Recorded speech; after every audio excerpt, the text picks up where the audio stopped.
morning everyone. So today we will discuss the second part of our video. In the last video we are talking about that Mendel performed his experiments on the pea plant and that pea plant have some contrasting character or opposite traits we can say which are easily observable between the individual. So यहाँ पर उन्हीं characters की बात हम करते हैं 7 contrasting characters in pea plant. pea plant के अंदर आपके कौन से contrasting characters थे? So the first character here is the height of plant. Some of them are tall while others are short. And for short we can also use the term dwarf. Okay. Then after that flower. Flower में भी दो character थे बच्चा. The first is the color of flower.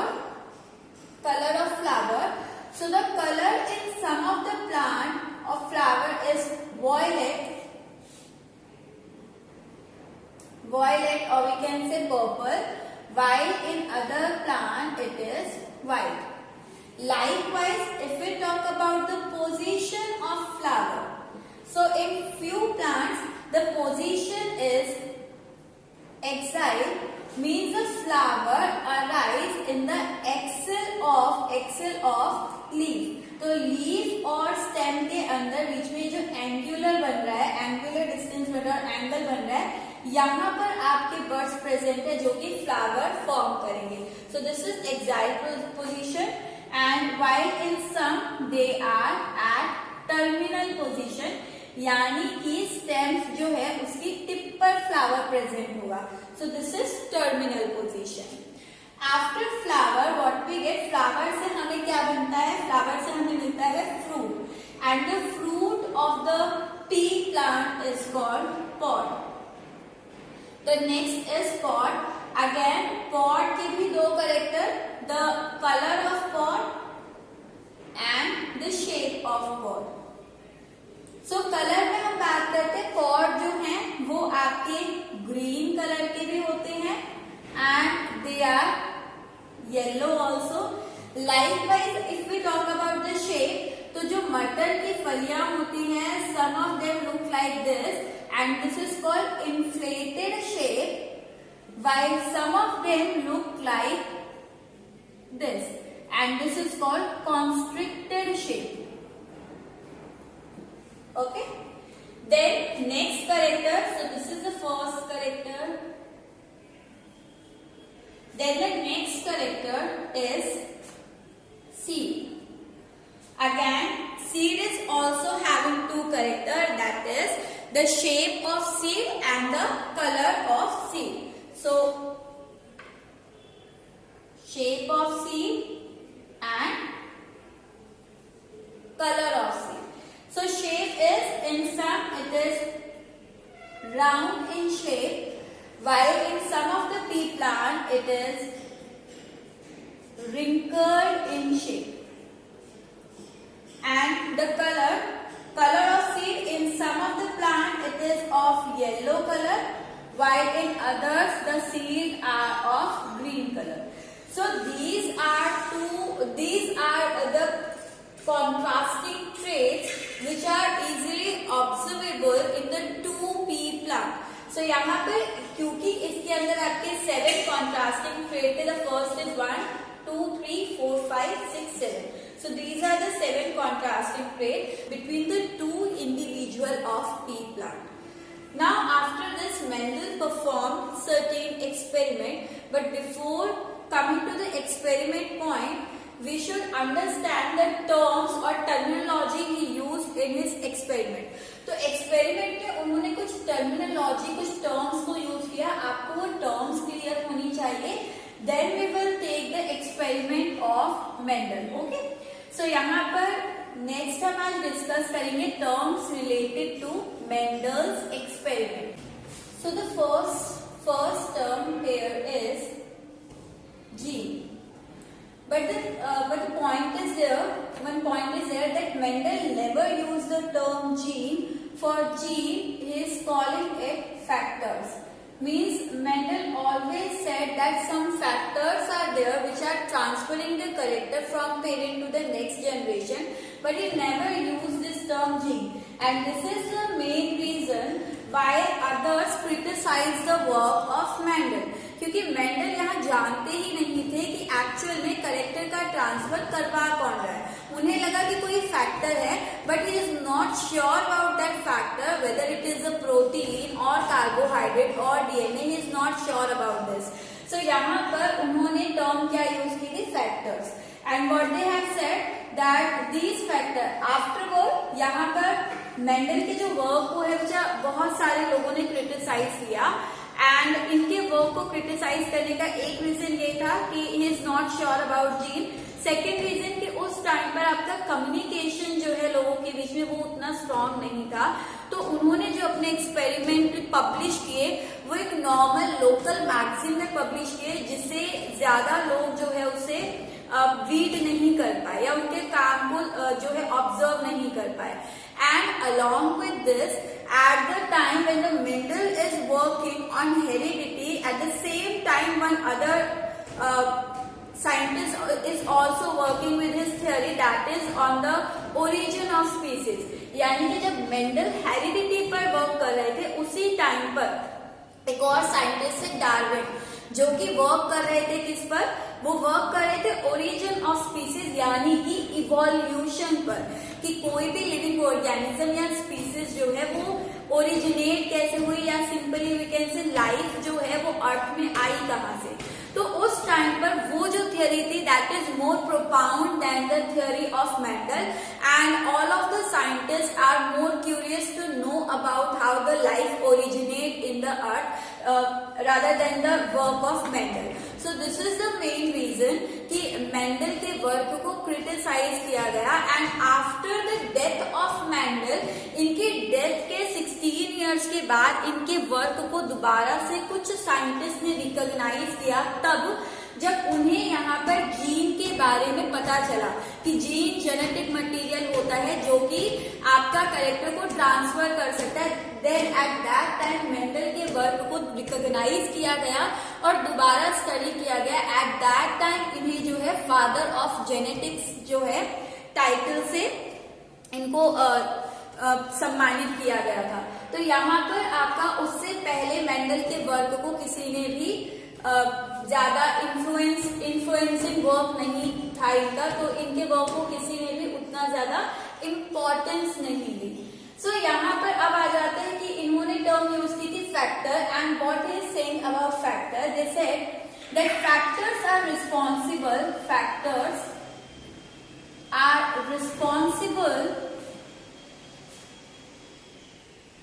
For transferring of characters. और इन्हीं factors को हमने क्या कहा, जीन कहा. तो आप जीन को यहाँ पर सिंपली क्या कह सकते हैं कि ये क्या है, this is the smallest structural and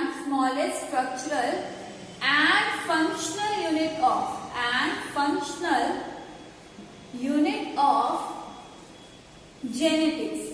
genetics की स्मॉलेस्ट स्ट्रक्चर और फंक्शनल यूनिट क्या है, जीन है. Then the next term is allele. Now what is allele? Allele is the form of gene, यानी कि इसी जीन की छोटी फॉर्म, तो इससे भी छोटी फॉर्म होती है which is present on the homologous chromosome. As we diploid organism, हम क्या है, डिप्लॉयड ऑर्गेनिज्म है, तो हमारे पास क्रोमोसोम जो होते हैं वो सेट में प्रेजेंट है. अगर इस एक क्रोमोसोम अज्यूम करें ये वन है और हमारे जो दोनों क्रोमोसोम होंगे यानी कि जो सेट होगा ये आपके सेम होते हैं. So we are calling them what, we are calling them homologous chromosome. So they are homologous chromosome. Okay, now in this chromosome if at this position, अगर इस पोजीशन पर कोई जीन अज्यूम करिए हाइट के लिए है, तो क्योंकि ये होमोलोगस है तो यहाँ पर दूसरे इसके होमोलोगस पेयर पर भी सेम हाइट के लिए होगा. बट यहाँ पर इन जीन की डिफरेंट मेंडल ने यहाँ पर जो भी कॉन्ट्रास्टिंग करेक्टर दिए उनमें आपका जो डोमिनेटिंग करेक्टर थे, यानी कि जो करेक्टर उन्हें जल्दी दिख जाते थे या पहली जनरेशन में दिख जाते थे, उन करेक्टर्स को उन्होंने क्या कहा, डोमिनेटिंग। तो जैसे हाइट में टॉलनेस जो है वो डोमिनेटिंग था, और उसी टॉलनेस, क्योंकि हम टॉल को इस तरह से लिखते हैं, तो इसी का पहला अल्फाबेट इन्होंने रिप्रेजेंट किया कि जो आपका डोमिनेटिंग करेक्टर होगा उसका फर्स्ट अल्फाबेट जो है वही उसके जीन को रिप्रेजेंट करेगा। यानी हाइट के लिए आपका जीन क्या होगा, पी में कैपिटल पी, और ये कैपिटल टी दो फॉर्म में मिल सकता है, कैपिटल एंड स्मॉल। ये कैपिटल रिप्रेजेंट कर रहा है क्या, dominant form, this is the dominant form, and the small T is representing recessive form. Dominating मतलब होता है जो दिख रहा है, डोमिनेट वही होता है जो ऊपर है सबसे। तो यहाँ पर डोमिनेटिंग फॉर्म आपकी वो फॉर्म है जो कि मेंडल को ज्यादा ऑब्जर्व होती थी ड्यूरिंग द रिप्रोडक्शन, ठीक है, या रिजल्ट में उन्हें ज्यादा ऑब्जर्व हो रही थी। So this is recessive form. So यहाँ पर आप देख रहे हैं कि ये एक आपका करेक्टर है, एक करेक्टर है हाइट, और इस एक करेक्टर के लिए जीन रिस्पॉन्सिबल है, and that gene is present in the two allelic form on the homologous chromosome. So ये जो जीन की फॉर्म है, इन्हीं फॉर्म को हम क्या कहते हैं, अलील कहते हैं। सो अकॉर्डिंग टू मेंडल, एक जीन जो है, एक जीन की आपकी दो अलीलिक फॉर्म हो सकती है, because we are diploid. So हमारे होमोलोगस क्रोमोसोम, दोनों क्रोमोसोम पर सेम लोकस पर एक जीन की दो फॉर्म प्रेजेंट होती, that forms are called allelic form. So allelic form is what, allele is what it is the form of gene present on same locus या loci, or we can say position, same position of homologous chromosome. So homologous chromosome पर एक position पर gene की जो दो forms present है वही क्या है, अलील्स है। Okay, now next term he use their.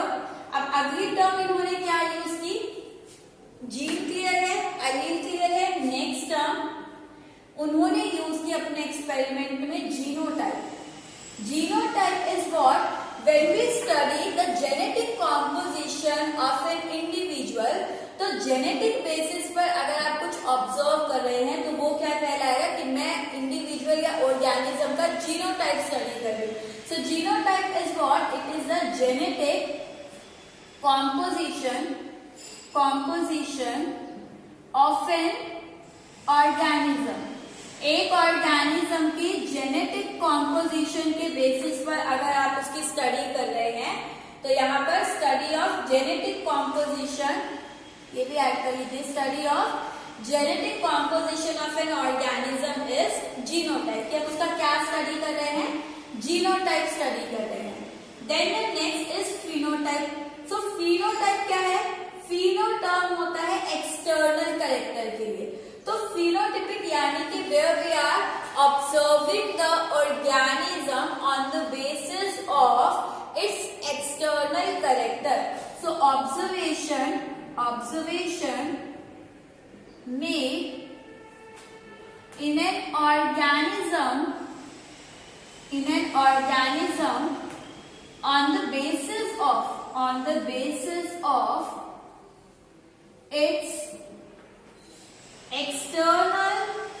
the basis of its external character। यानी कि देखिए करेक्टर, जैसे हम एग्जांपल लेते हैं, अगर मुझे यहाँ दो प्लांट दिख रहे हैं, these are the two plants, okay, these are the two plants, और एक प्लांट मुझे दिखा है यहाँ पर, this one is short, ये मुझे दिख रहा है, सिंपली दिख रहा है, ये छोटा है, and this one is not toll. तो मैंने एक्सटर्नली बाहर से देखकर ही बताया कि ये छोटा है हाइट में और ये बड़ा है।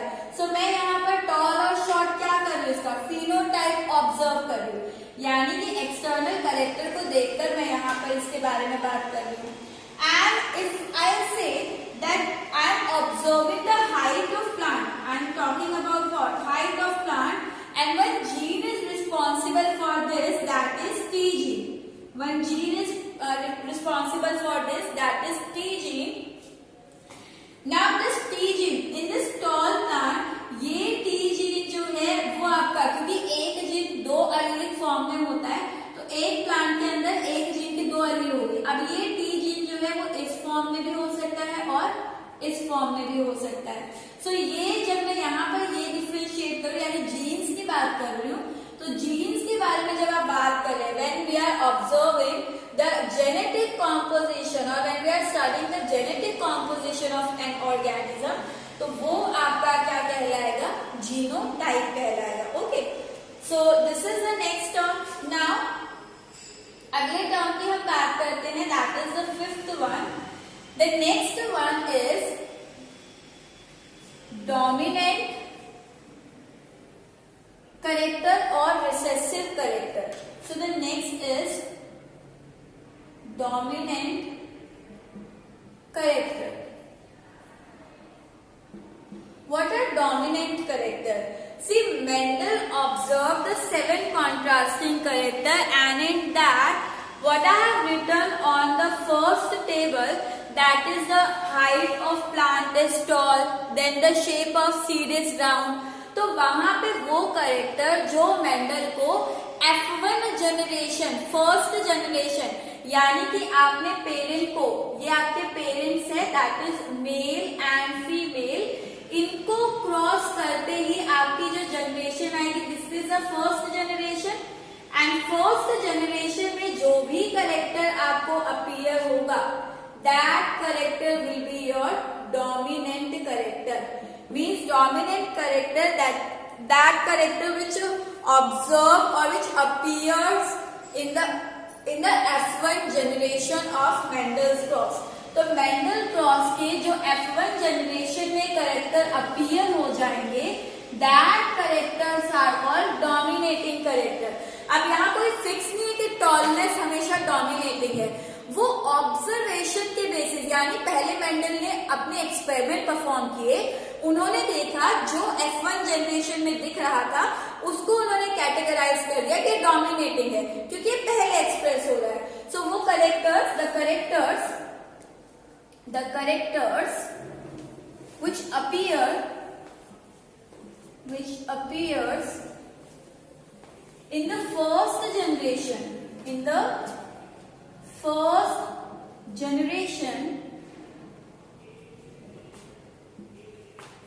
Of Mendel's experiment. मेंडल्स के एक्सपेरिमेंट में जो फर्स्ट जनरेशन में करेक्टर अपीयर हुए, वही आपके क्या कहलाएंगे? Dominating.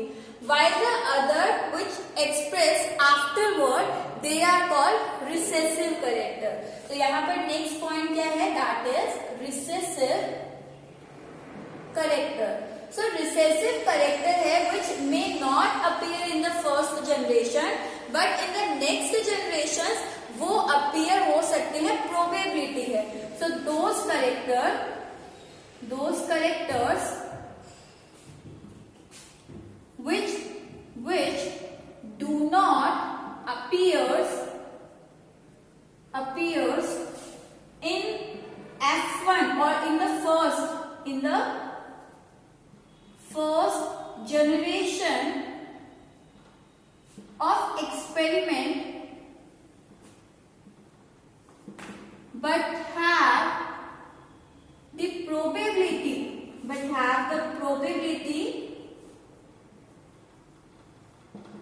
to express in future. Now taking a simple example here, see. Mendel ने यहाँ पर पेरेंट सेलेक्ट किए, मान लीजिए उनकी हाइट के बेसिस पर उन्होंने प्योर पेरेंट सेलेक्ट किए, एक टॉल था और एक शॉर्ट था. अब इन्होंने इन दोनों पेरेंट्स, क्योंकि हम सेक्सुअल रिप्रोडक्शन की बात करें, तो इन दोनों पेरेंट्स में क्या किया? क्रॉस किया, और यहाँ पर आई F1 फर्स्ट जनरेशन, जिसे हम F1 जनरेशन कहते हैं. F1 जनरेशन में जितने भी प्लांट आए वो सारे आपके क्या हैं? टॉल. ठीक है, वो सारे आपके क्या है टॉल। तो क्योंकि F1 में एक्सप्रेस हो गया तो उन्होंने कंसिडर कर लिया कि एक डोमिनेटिंग कैरेक्टर है, क्योंकि ये पहले आपका एक्सप्रेस हो पा रहा है। जबकि जब यहाँ पर टॉल और शॉर्ट का हमने क्रॉस किया है तो कहीं ना कहीं चांसेस है कि शॉर्ट के लिए भी तो आपका जीन आगे गया होगा। इस टॉलनेस के लिए एक जीन है, इस शॉर्टनेस के लिए भी एक जीन है। जब हमने क्रॉस किया तो दोनों पेरेंट्स के जेनेटिक कॉम्पोजिशन का मिक्सचर आगे जाता है, तो दोनों पेरेंट्स का आपका यहाँ पर कैरेक्टर गया होगा। तो F1 जनरेशन में हो सकता है ये शॉर्ट अपीयर ना हो, बट आगे की जनरेशन में यानी कि इस F1 को अगर मैं यहाँ पर इसकी सेल्फिंग कर दूं, यानी कि इस F1 को F1 से ही क्रॉस कर दूं, तो यहाँ पर चांसेस है कि नेक्स्ट जनरेशन में शॉर्ट प्लांट जो है वो अपीयर हो सकते हैं।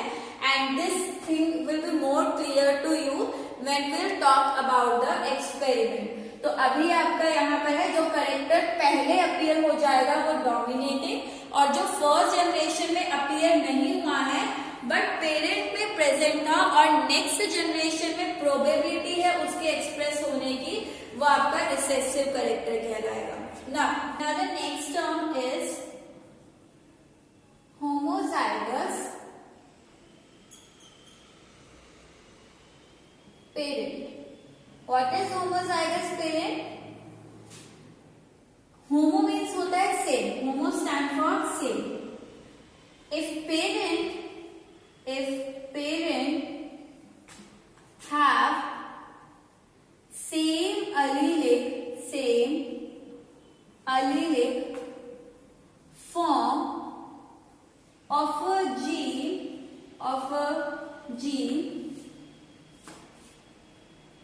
if parent have same allelic form of a gene at same locus of homologous chromosome in an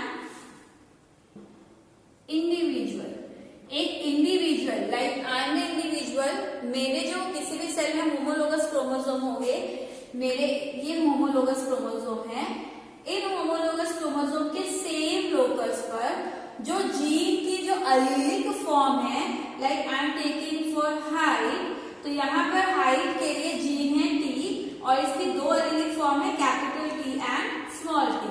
तो यहाँ पर ये जो जीन की दो अलीलिक फॉर्म है, अगर ये दोनों अलीलिक फॉर्म इन पोजीशन पर सेम हो, या तो यहाँ पर टी विद टी हो या फिर यहाँ पर आपका small T with small T हो, यानी कि पेरेंट अगर टी कैपिटल है या फिर आपका स्मॉल टी हो, दोनों अलीलिक फॉर्म जो है वो क्या होनी चाहिए, सेम होनी चाहिए।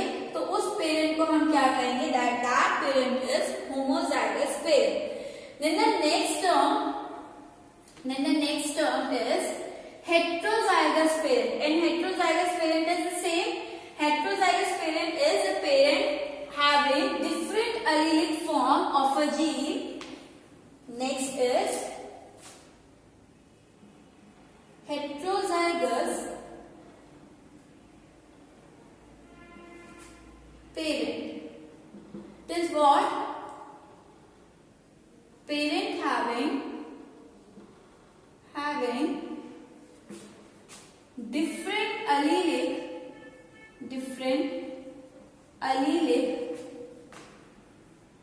form of a gene at same locus of homologous chromosome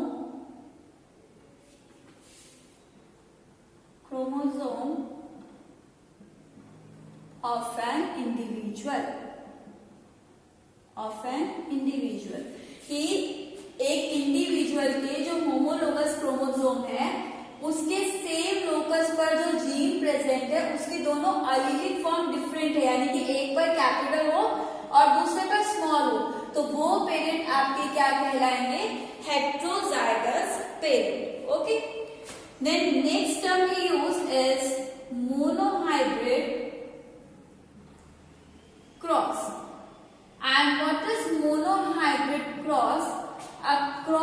में, ठीक है, क्रॉस हम कह रहे हैं दो पेरेंट्स के बीच में, जैसे क्रॉस पॉलिनेशन, क्रॉस फर्टिलाइजेशन, दो पेरेंट्स के बीच में आपका जो क्रॉस हो रहा है दैट इज क्रॉस, ओके, जहां पर दो पेरेंट्स के गैमेट फ्यूज कर रहे हो।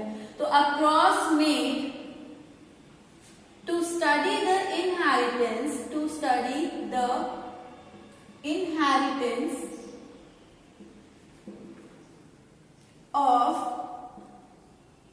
Single character.